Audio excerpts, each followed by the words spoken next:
everyone, welcome to chapter 197 on my RLDR Custom Creations YouTube channel. It is the weekly edition, and as has been habit in the last couple of weekly editions, it's already Thursday, so I need to get on this and get it done. And as you can see, I'm still sitting on the fence.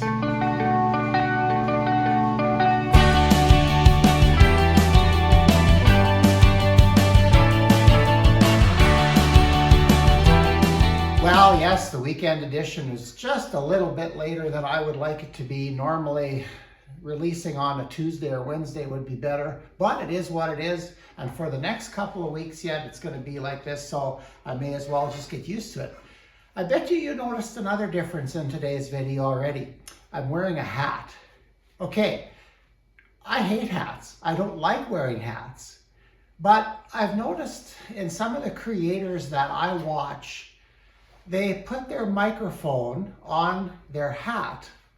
And I think what that does is it makes sure that your mouth to microphone distance is always the same.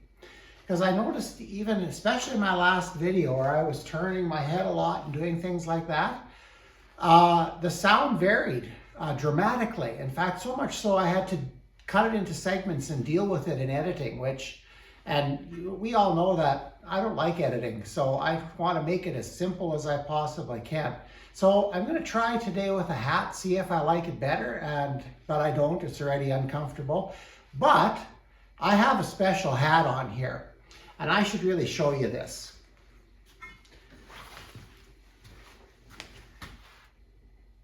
This hat is from the Guild of American Luthiers.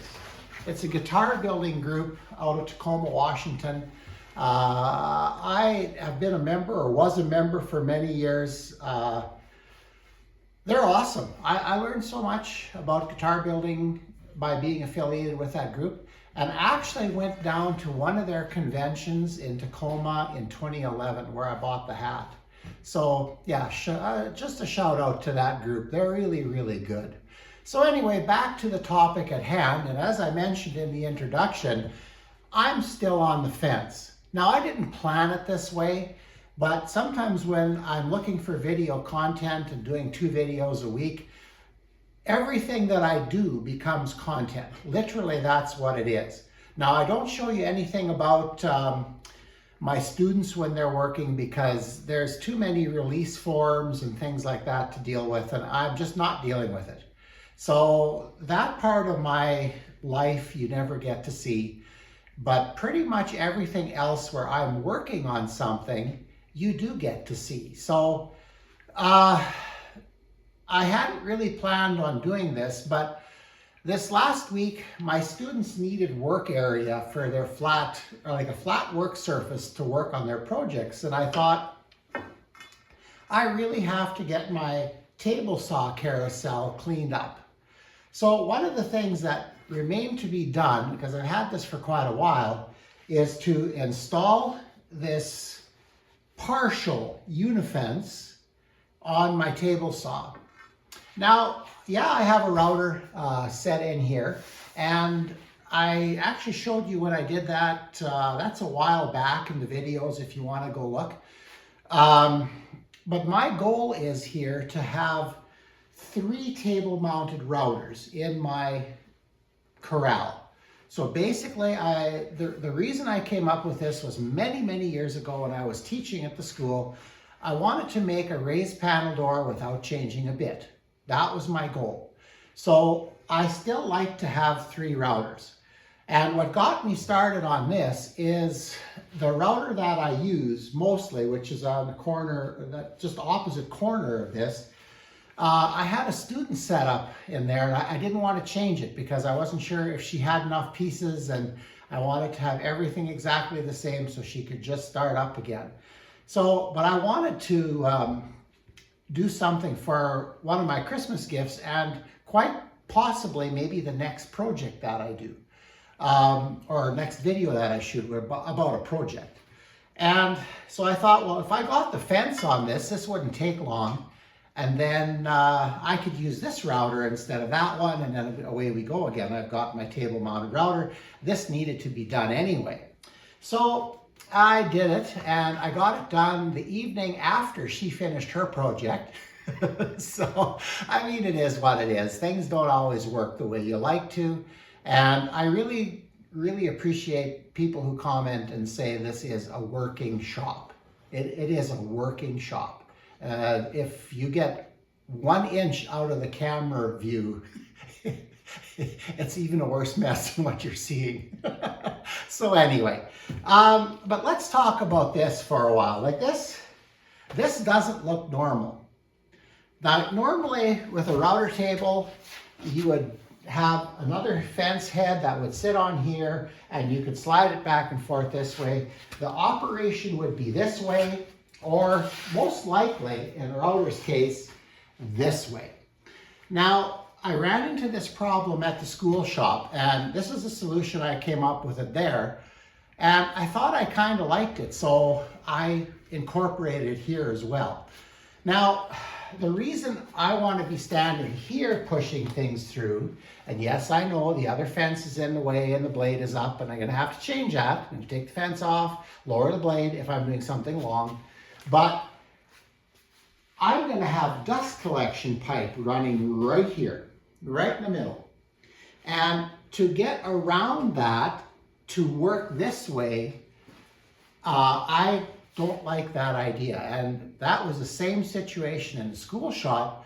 We were working around a dust collection pipe. And then finally one day, and I think everybody needs to do this when you're problem solving, is take the problem and just flip it on its head. So why do I have to be standing here? Why? So I thought, well, okay, where else could I be standing? And I thought, well, the front of the saw is never obstructed, so why not here? So at the school, I had an extra unifence because, well, it's a long story, but I had an extra unifence, so I just cut it in half, and I used it on 2 saws. But the idea worked super well. So when I bought a unifence locally here by mistake a few years ago, they don't come for sale in this area very often. So I went and said, yeah, I'd take it, but the pictures kind of lied. And when I got there, the main rail had been cut. It was no longer its stock length. So right away, that was a hassle because I planned to put it on my other table saw, my dado head saw, the contractor saw that I have right over here.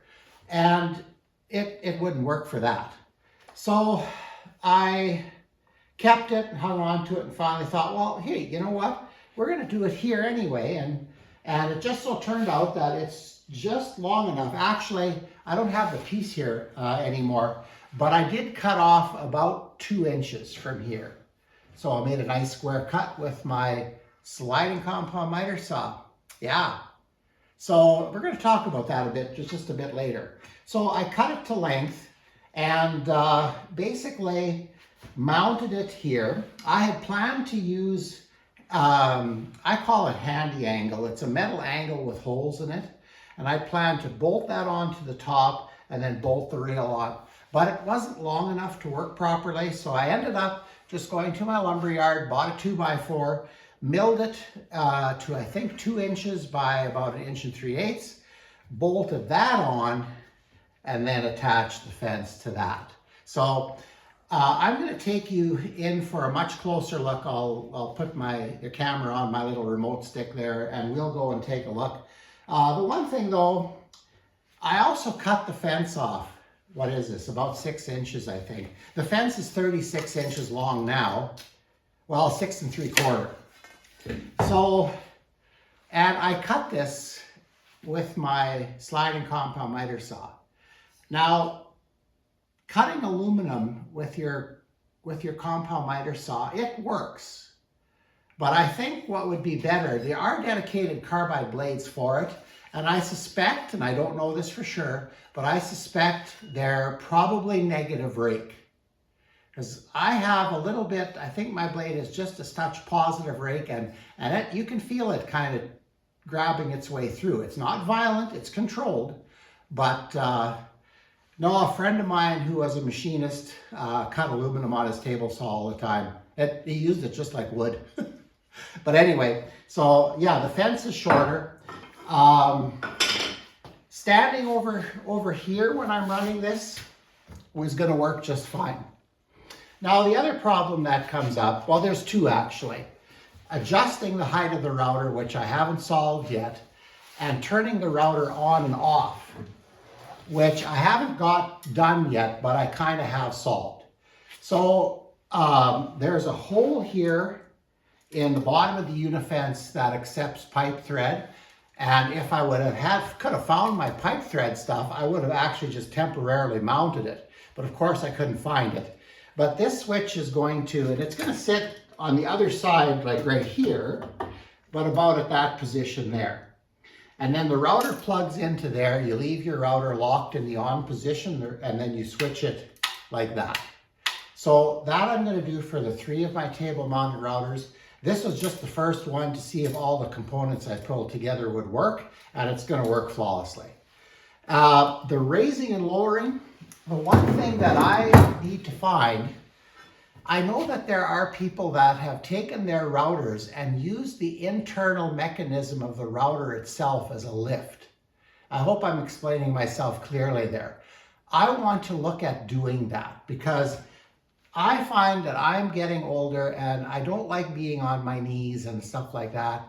I'd like it so that I could just put a crank in there and crank that thing up to the right height and lock it and use it. So anyway, that's something that I'm going to be working on in the future yet. And also this little aluminum track is going to go in probably about here. That way I can run my miter gauges and stuff like that and use it properly. There is a big issue, however. I don't know if you've noticed it already when you've been looking at this, but if you look down here, you'll see that this table here, has a nice dip in it, which is totally unacceptable to run a router table on. Like initially, like in the near future, I'll probably just do short pieces on here. I would never do like a style and like say a style for that cabinet there, which you probably can't see, and run that through because that would never be accurate enough to do this. And that would be a problem. So I think what I'll do is just small cuts, little things, and eventually though, I think this is gonna get replaced. I'm not sure with what yet. In my router table on the other corner, that was milled out of 5/8 plate. And that is an awesome table. It's excellent. I don't know if I want to do that big an area in steel. It'd be expensive and really heavy. But this is just melamine, and it's not tough enough. You know, you get some double side tape on it, and you pull the finish off with it. It's not great. So that's kind of what I'm thinking. This is a problem I need to solve yet, and I will. Who knows, it might even be more counter like this, because I think this definitely stay a lot flatter than this. Anyway, let's take you off the stand, and I'm going to put you on my portable unit, and we're going to see what the underside of this looks like. And so maybe it's something you want to do, or maybe it's something you're thinking, man, is that guy not really with it when he's showing stuff like that? So, but when you work on your own equipment, you need to do things that work for you. They still need to be safe, but they need to work for you. So anyway, let's go remote and take a look. And we're off the tripod. Here's a little bit of almost a working person's view of this. This is what it would look like if I'm standing in front here. I think it's going to be just fine. So as I mentioned, I took a piece of 2x4 and milled it. I think it's about 2 inches wide. I milled it 2 1/4, and then I realized I needed to make it a little smaller. And I ran it through the jointer, surfaced all 4 sides. It's nice and square and everything. So I would have liked to have had a piece of birch for this, but I just didn't have anything that I really wanted to cut. So to hold it on, let's get underneath here. I put a little angle bracket there to hold that onto the table part. And the next one is there. Okay. Now that bolts on, that's holding the the little board I made onto the bottom of the side extension of the saw. So that's okay. And then that bolt that you see coming through, now on a unifence here, let's get you so it focuses. On a unifence, I need to show you something. There is a little, sorry about this. Oh, okay. So I use 3/8 hardware. So a 3/8 nut fits in there, but won't rotate. So the fence is designed with that nut capture feature in it. So there's holes in the back of this fence. And what I did is I pushed a nut in to the right place. And then I made threaded rod pieces. There you go. I made them too long, but then I pushed them through and used a 3/8 nut and washer to fasten it to the table saw itself. And like there's the other one at the other end where I showed you already. So the mounting this onto the table saw itself is fairly simple. Now I decided to run these corners even like that. This corner I might have to round off because another little issue I'm having is this is pretty close to my bandsaw. Everything just got a little larger than I anticipated when I built this. So yeah, we're running out of space here. But as far as getting the fence on, I did a video of putting the router plate in. This is just a cheap router plate. And it's got a few of these plastic inserts that go in. I haven't played with them yet, but now that I have this to this stage and the switch, which I'm quite happy about, I'm going to wire that up and mount it and plug it in and start using this. So I think that's going to be fine. At the other end, I wanted my horizontal router jig to be able to operate freely here. And I think that's going to do it because when you lift this piece, this whole thing will move away. So I'm not sure how many of you are familiar with a horizontally mounted router and the benefits that that has. Maybe that's another video I could do when I'm looking for ideas.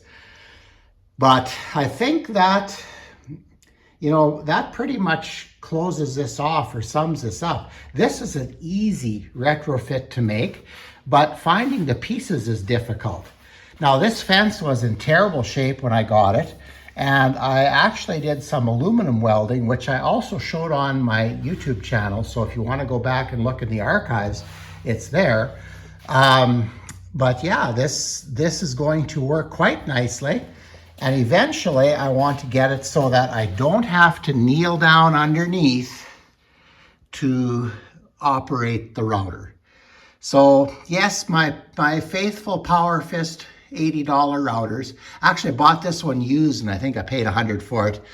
And that's Canadian dollars, so I don't know, 75, 80 cents US. But yeah, they've been good. They're for the amount I use them, they've been excellent. So anyway, I think I've shown you everything I need to show you. So let's get you back on the tripod and let's close this off. Well, that's really all I have to show you. This is not a complicated project. In fact, I didn't really show you any of the build because it's all common skills, like it's drilling holes and bolting things together. It's, in my opinion, a low skill project. So, and I'm trying to shoot those more by talking about them after rather than showing you every little step. So anyway, I hope that worked for you. I don't know if you'll be seeing the hat in the future or not. I haven't worn a hat in decades, probably 5 decades since I've worn a hat. So it feels odd, but if the sound is better, maybe we'll continue. If you have suggestions for how to fix that sound issue, but it is when I turn my head. I notice when I turn the direction where on the side that the lapel mic is on, then it's loud. And I go to the other side, it's quiet. So yeah, my sound equipment is no good either. I know that because it's the cheapest I can find. But I'm not spending a lot of money when I'm not making any money. So that's just the way it is. But yeah, simple project, easy to do, a little bit of a change of direction here with having the flow go that way. Yes, there are some issues with that, but I'll deal with those. I'm quite confident I can deal with that. And truth be told, I know I can because I already did it in the school shop. So this is just catching up for me. But anyway, yeah, we'll edit this, get this out, and yeah, please remember to like, share, and subscribe. Appreciate that. I'm still thinking about the 1,000 subscriber giveaway or some type of giveaway. Yeah, I haven't made up my mind yet. I think it would be awfully cool if I did. Anyway, take care. We will see you rather quickly. Probably I'll even maybe shoot tomorrow. So the weekend edition might be out the latest Saturday morning. So yeah, it gets kind of bunched together when I'm teaching like this, but hey, that's the way it is. So anyway, take care, have a great rest of the week, and we'll see you on the weekend edition.